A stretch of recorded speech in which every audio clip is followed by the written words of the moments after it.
Israel के हमले में दुनिया के सबसे बड़े गैस फील्ड साउथ पार्स को नुकसान पहुंचा है और इससे पूरी तरह उत्पादन बंद हो चुका है। इससे रोजाना 1.2 करोड़ क्यूबिक मीटर गैस का उत्पादन होता है। ये पहली बार है जब इजराइल ने ईरान के तेल और गैस के इंफ्रास्ट्रक्चर पर हमला किया। इससे साफ है कि इजराइल अब ईरान की अर्थव्यवस्था को नुकसान पहुंचाने की कोशिश कर रहा है। इससे दुनिया में तेल और गैस की कीमतों में भारी उछाल आ सकता है। जेपी मॉर्गन का कहना है कि अगर ये लड़ाई लंबी चलती है तो इससे कच्चे तेल की कीमत $120 प्रति बैरल तक पहुंच सकती है। South Pars gas field Iran के दक्षिणी बुशहर शहर प्रांत में समुद्र के नीचे है। यह फारस की खाड़ी तक फैला हुआ है, जहां ईरान और कतर की सीमाएं मिलती है। कतर वाले हिस्से को नॉर्थ फील्ड कहते हैं। ये दुनिया को बहुत ज्यादा एलएनजी सप्लाई करता है। ईरान के पास जितनी गैस है उसका लगभग आधा हिस्सा यहीं पर है। साथ ही ईरान जितनी गैस बनाता है उसका 66% हिस्सा भी यहीं से आता है। अमेरिका और रूस के बाद ईरान दुनिया का तीसरा सबसे बड़ा गैस उत्पादक देश है। ये देश हर साल लगभग 275 बिलियन क्यूबिक मीटर गैस बनाता है, जो दुनिया की सप्लाई का 6.5% है। ईरान की हालत।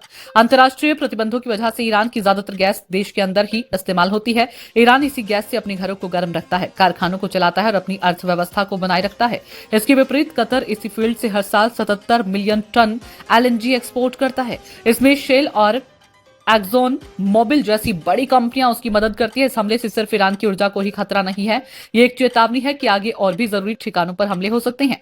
ईरान का ऊर्जा सिस्टम पहले से ही खराब है। देश में बिजली की भारी कमी है, जिससे लोगों की जिंदगी और उद्योग बुरी तरह से प्रभावित हैं। ईरान चैम्बर ऑफ कॉमर्स के अनुसार बिजली कटौती से हर दिन लगभग $250 मिलियन का नुकसान हो रहा है।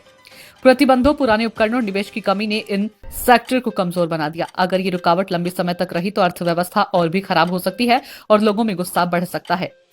महंगाई की मार, यानी आने वाले दिनों में ईरान को बड़ी परेशानी का सामना करना पड़ सकता है।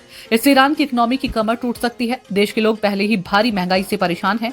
ईरान की आबादी इजराइल के मुकाबले करीब 10 गुना है। साल 2024 में ईरान की जीडीपी का साइज 434 अरब था, जबकि इजराइल की इकोनॉमी 540 अरब की थी। ईरान की कमाई का सबसे बड़ा जरिया कच्चा तेल है, लेकिन अमेरिका और पश्चिमी देशों ने पहले से ही ईरान पर कई तरह के प्रतिबंध लगा रखे हैं। इससे देश की करेंसी की वैल्यू में काफी गिरावट आई है। एक भारतीय रुपये की कीमत 488.10 ईरानी रियाल के बराबर है। देश में महंगाई चरम पर है और इजराइल के हमले से उसकी इकोनॉमी पूरी तरह से तबाह हो सकती है। पश्चिमी प्रतिबंधों के कारण ईरान के लोगों के जीवन स्तर में भारी गिरावट आई है। देश की जीडीपी में सर्विस सेक्टर की 47%, इंडस्ट्री की 40% और एग्रीकल्चर की 12.5% हिस्सेदारी है। चीन पर भी होगा असर। देश की इंडस्ट्रियल सेक्टर के सबसे ज्यादा रेवेन्यू ऑयल इंडस्ट्री से आता है। ईरान के तेल निर्यात में चीन की 90% से अधिक हिस्सेदारी है। पश्चिमी देशों के प्रतिबंध के बावजूद ईरान और चीन के बीच तेल व्यापार पर कोई असर नहीं हुआ, लेकिन ईरान के तेल ठिकानों पर हमले से यह स्थिति बदल सकती है। इससे चीन को तेल की सप्लाई बाधित हो सकती है। अगर ऐसा हुआ तो इससे चीन की इकोनॉमी को भी नुकसान हो सकता है। मार्च में चीन ने ईरान से रोजाना 18 लाख बैरल कच्चा तेल मंगाया था। भारत को रेयर अर्थ मैग्नेट्स की सप्लाई रोकने वाला चीन अब खुद ही अपनी चाल में फंस सकता है। ईरान की इकोनॉमी पर इस्लामिक रिवॉल्यूशनरी गार्ड और इस्लामिक संगठनों का कब्जा है। वे टैक्स नहीं देते हैं और ना ही कोई हिसाब किताब देते हैं। देश की इकोनॉमी पर पारदर्शिता नहीं है। जानकारों का कहना है कि ईरान लंबे समय तक इजराइल के साथ युद्ध लड़ने की स्थिति में नहीं है। ईरान की आबादी करीब 9 करोड़ है, जबकि इजराइल की जनसंख्या 95 लाख है। ईरान की प्रति व्यक्ति आय $5,310 है, जबकि इजराइल की 53.37 हजार डॉलर है।